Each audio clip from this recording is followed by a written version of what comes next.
back to Business and Politics. We're talking to Mr. Lito Averia Jr. of Namfrel. Sir, let me bring up the column of our friend Bobby Tiglao, also in the Manila Times. He was quite critical of the barangay system. He was saying, and I think this was not too far off from the point you were making earlier, that the barangay officials end up becoming the political machinery of the mayor and other local government officials, and perhaps even the national officials by extension. And you were saying a while ago that because the barangay officials ask for resources from their local mayors, that there is now a thin line. Are you guys talking about the same thing? And maybe the next question is, how do we decouple the barangay from traditional politics? Well, that's where the challenge is. Okay. If the barangay officials do not solicit support from the local chief executive, for example, is how do they deliver, for example, ayuda? Yeah.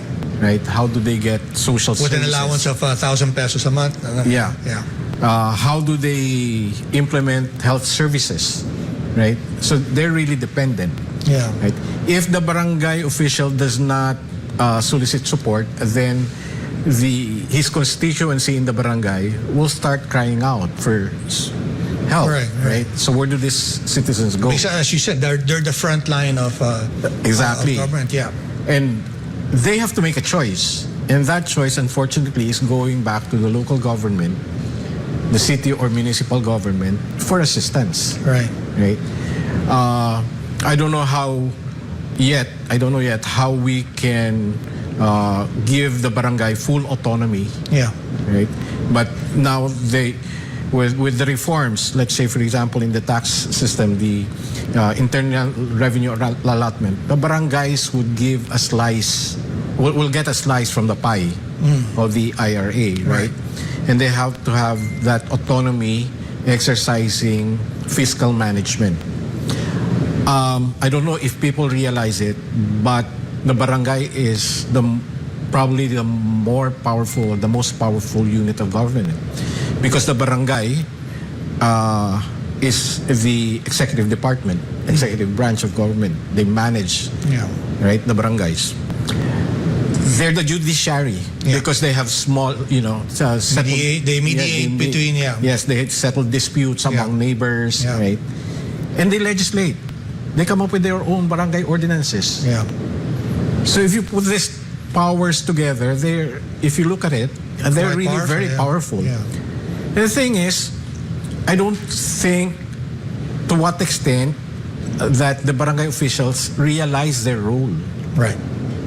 Right? And maybe they should take advantage of those because they're the ones holding the three branches of government at that micro level. Right. Right? So we have to carefully study that, what nuances should we uncover. Okay? And strengthen the autonomy of the barangay from the local government. But at the same time, getting support from the government by way of programs that has to be delivered to the citizenry. Right? So that's quite a challenge. We have to really unpack it like an onion, peeling a skin at a time. Is there an effort to do that, or maybe even to review what is precisely the role of barangay, so that maybe we can design it in a way that they don't have to become reliant on local politicians? Sir? I am not aware of any effort in that area. Okay. But it would certainly be good subject matter to study. Right. Especially in schools, colleges where they offer public administration, for example. Right. Now, just to be clear, what we're talking about here is that a widespread occurrence. I mean, I'm talking about the areas where only one candidate ran, and then there were areas where there were no candidates at all. Was this at a level that is concerning, or these were just pocket occurrences across the country, or are we still trying to figure it out? Well, in areas where there were no candidates, for example, it's really an issue that we have to address. So it happened frequently enough, or in many places, that it becomes a concern for Namfrel. Is that? Yeah, we're still gathering information on that level. Okay. Right? Trying to find out how widespread it is. Right. Okay. But in case where there's no candidate, right, it's really a concern because, again, they're at the front line. Right. In cases where the positions, in barangays where the positions were uncontested, that's another level of concern. Right. Right?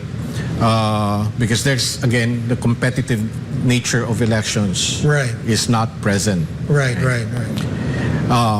And then, of course, in areas or in barangays where they did not have complete slates running for positions, that's another issue that has to be examined. Okay?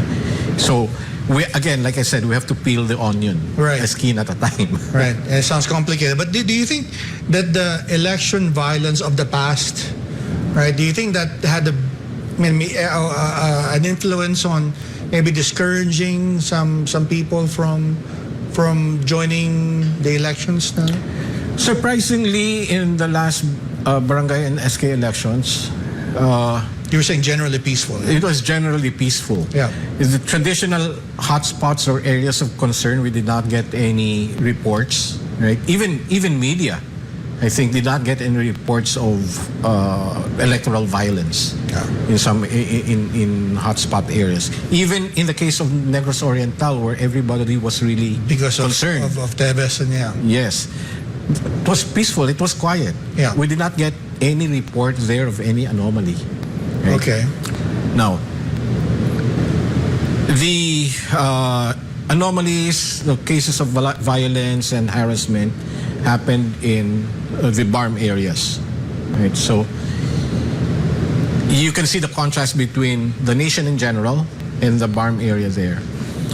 So we have to, again, study that. What are the implications if looking forward to 2025 and maybe 2028, what would be the election dynamics? Right. So we have to carefully study those again so that we can identify recommendation and recommend to the Commission on Elections what actions can be taken, right? Or even to the extent of proposing reforms in the election code. Yeah. I don't mean to put words in your mouth, but is there a suspicion that maybe some of the violence that did not occur where they were expected, perhaps because the local politicians have already made Maybe arrangements. Okay, Maybe. this Again, is who will run. No one run against them. Yes. Everything's settled, right? I mean, is that a possibility? It's a possibility, but I think with the current commission, the current management, the Comelec and Bank, right? They are quite proactive in implementing election rules, election laws, right? So, for example, they tried to address the vote buying by establishing a committee on kontrabigay. Okay. They had actually really monitored the campaign exercises 10 days before the barangay elections. And even before that, they were warning already the candidates to toe the line, right? In other words, they were exercising and putting in place existing mechanisms, mechanisms to really control But it. do you think they were effective? I remember Chairman Garcia was quite vocal in saying, "Don't even try." Yes. We had the president, President Marcos saying that, but it still happens, but the government is doing something about it. But Hey, but in the case of vote buying, for example, people were skeptical about vote buying, whether it would be resolved or not, because it has never been addressed to the full extent, right? In previous elections, right?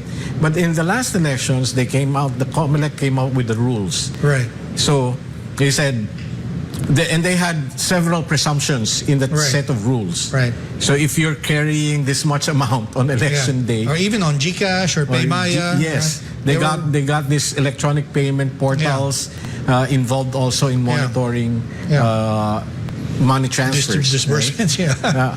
So, and there were some cases filed, and they have to look into those cases, whether it would merit further action. And they should, if they do find really reason to file cases against the suspected violators, then they really should pursue it to the end. In previous elections, the reason why reported cases of vote buying, for example, did not prosper is because the witnesses, to begin with, lost interest in the case, in the complaint already. Okay?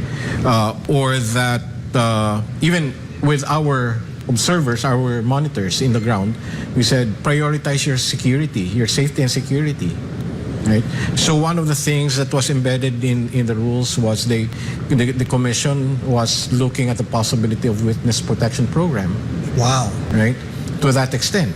But then we asked, but how about the rest of the family? Yeah. You have to address that. Right? Yeah.